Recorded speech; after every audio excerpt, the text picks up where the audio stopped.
다들 안녕하세요. 프로토 91회차 토신 정보방 환급 인증합니다. 당첨금은 세후 금액인 거 알고 계시죠? 다들 아시겠지만 한 경기 취소되어 당첨금이 반토막 났지만 그래도 당첨 모두 축하드리며 오늘 경기도 분석 시작해보겠습니다. 금일 첫 번째 경기 오세르 대 브레스트와 분석 시작해 보겠습니다.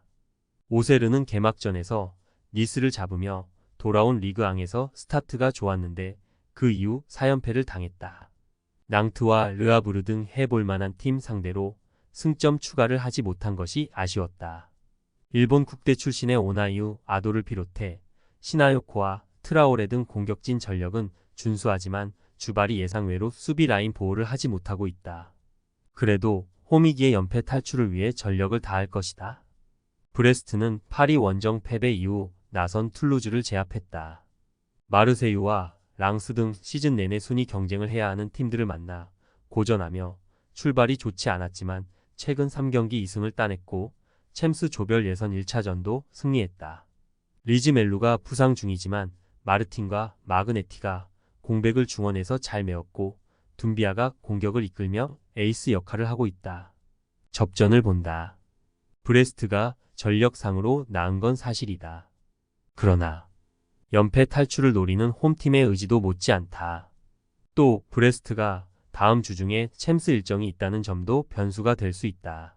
두 팀이 90분 내내 접전을 펼치며 승점을 나눠 가질 것이다.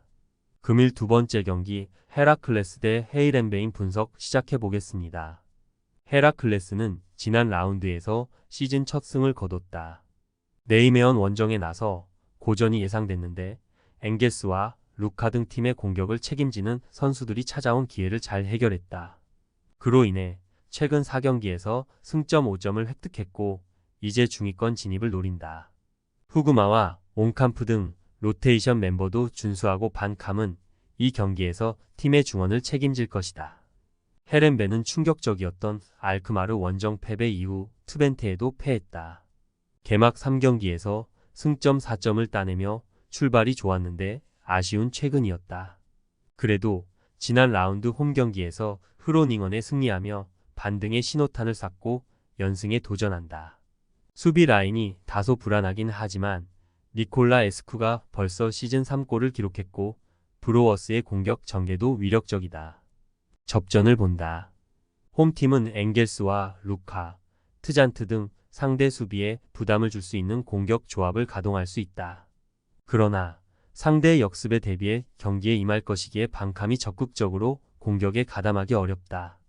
90분 내내 1진 1퇴의 공방을 펼칠 두 팀이 승점을 나눠 가질 것이다. 금일 세 번째 경기 도르트문트 대 VfL 보움 분석 시작해 보겠습니다. 도르트문트는 지난 주말 경기에서 슈투트에 충격적인 완패를 당했다. 원톱으로 출전해 풀타임을 소화한 기라시의 골이 나오긴 했지만 수비 라인이 무너졌다. 엠네찬 대신 그로스의 중원 파트너로 나선 은메차의 부진도 컸다. 그래도 말렌과 벤세바이니 등 타 팀에서 핵심 자원으로 활약할 훌륭한 로테이션 자원이 있고 사비처는 언제든 공격 상황에서 기회를 창출할 수 있다. 보움은 지난 라운드 경기에서 시즌 첫 승점을 따냈다. 비록 승리하지 못했지만 시즌 첫 멀티골 경기를 한 것도 인상적이었다. 이번 시즌 팀이 가장 큰 기대를 걸고 있는 베로의 마수거리 골이 터졌고 보아두도 주전 공격수로 자리를 잡는 모습이다. 단 원정에서는 시즌 전패를 기록하고 있다. 도르트문트의 승리를 본다. 보움이 강팀 상대로 정면 승부를 걸진 않을 것이다. 시소코와 드윗 등 중앙 미드필더들이 최종 수비와 간격을 유지하며 상대의 공세를 막아내려 할 것이다. 그러나 지난 라운드 패배의 충격을 벗어나려 집중할 홈팀에게 눈길이 간다. 기라시 외에도 브란트와 사비처가 경기 내내 상대 수비를 몰아칠 도르트문트가 승리할 것이다. 금일 네 번째 경기 AC 밀란 대 US 레체 분석 시작해 보겠습니다. 밀란은 지난 라운드 경기에서 최고의 결과를 냈다. 인테르와 밀라노 더비를 펼쳤는데 플리시치와 센터백 가비아의 골을 앞세워 승리했다. 리그 개막 이후 4경기에서 승리가 없었고 챔스에서는 리버풀에 패하며 분위기가 추락했었기에 매우 큰 의미가 있는 승리였다. 그리고 리그 연승을 노리며 나서는 이번 일정이다. 오카포와 요비치, 모라타 등 스트라이커 자원 외에도 플리시치와 레앙이 경기 내내 공격적인 축구로 골을 노릴 것이다. 레체는 칼리아리 상대로 시즌 첫 승을 따냈지만 승점 5점으로 하위권에 머물러 있다. 게다가 주중 코파 이탈리아에서는 세리에 B팀인 사수올로에 홈 패배하며 탈락했다. 이번 시즌 좋은 성적을 위해 좋은 선수를 대거 영입했는데 아직은 결과로 나오지 않고 있다. 이 경기에는 주전 풀백인 길버트가 징계로 나서지 못한다. 밀란의 승리를 본다.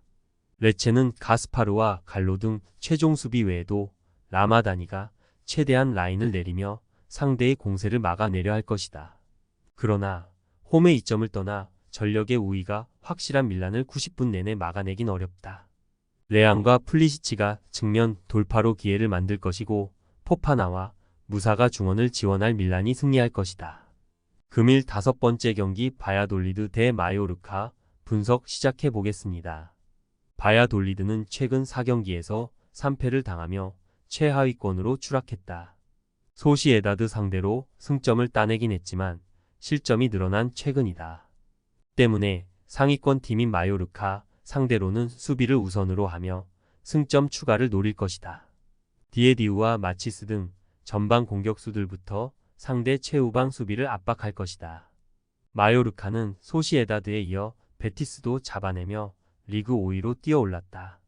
무리키가 부상으로 결장한 두 경기였는데 4일 라린과 다르더, 아부돈 등이 공격 상황을 잘 이끌었고 로드리게스의 중원 존재감도 확실했다. 원정에서 연승 중이기에 이 경기를 통해 3연승에 도전한다. 접전을 본다. 발렌트와 라일로, 모이카 등이 중심을 잡는 원정팀의 최종 수비가 안정적인 건 사실이다. 또 해결할 수 있는 라린과 아부돈도 있다. 그러나 홈의 이점을 살릴 것이고 마르틴이 최종 수비를 경기 내내 안정적으로 막아낼 바야돌리드가 상대에게 쉽게 기회를 주지 않을 것이다. 금일 6번째 경기 PSG 대 스타드램 분석 시작해 보겠습니다. 파리는 지난 경기에서 랭스 상대로 승점 1점 추가에 그쳤다. 이강인이 선발로 나와 잘했고 바르콜라와 두잇, 덤벨레 등이 경기 내내 공격에 기여를 올렸는데 랭스의 수비에 고전했다. 그래도 시즌 개막 이후 무패를 달리고 있고 챔스에서도 첫 경기를 승리했다. 음바페 이적으로 인해 전력 약화가 예상됐는데 강력한 스쿼드의 힘으로 순항 중이다. 레는 연패 이후 나선 두 경기에서 승점 4점을 따내며 중상위권으로 치고 올라왔다. 랑스 상대로 승점 1점에 그친 건 아쉽지만 몽펠리에 상대로는 3골을 몰아쳤다. 프랑스가 주목하던 유망주에서 확실하게 포텐이 터지진 않았지만 여전히 상위권 팀의 주전 공격수로 나서는 칼리무엔도가 존재감을 드러내고 있고 산타마리아와 마투시와가 중원을 지키고 있다. 파리의 승리를 본다. 다음 주 중에 아스날과 챔스 일정이 있기에 로테이션을 어느 정도 가동할 수도 있다. 그러나 루이스와 두잇, 스크리나르와 멘데스 등 최고의 로테이션 자원이 있기에 경기력 저하가 없을 것이다. 경기 내내 덤벨레와 두이가 상대 수비를 공략할 파리가 승리할 것이다. 토신 최종 조합은 영상 아래 고정 댓글로 말 걸어주시면 토신 정보방에서 무료로 공유해드립니다. 제발 손해보면서 토토하지 말고 다같이 웃으면서 즐겁게 베팅합시다. 함께 하실 분들은 부담 갖지 마시고 편하게 말 걸어주세요.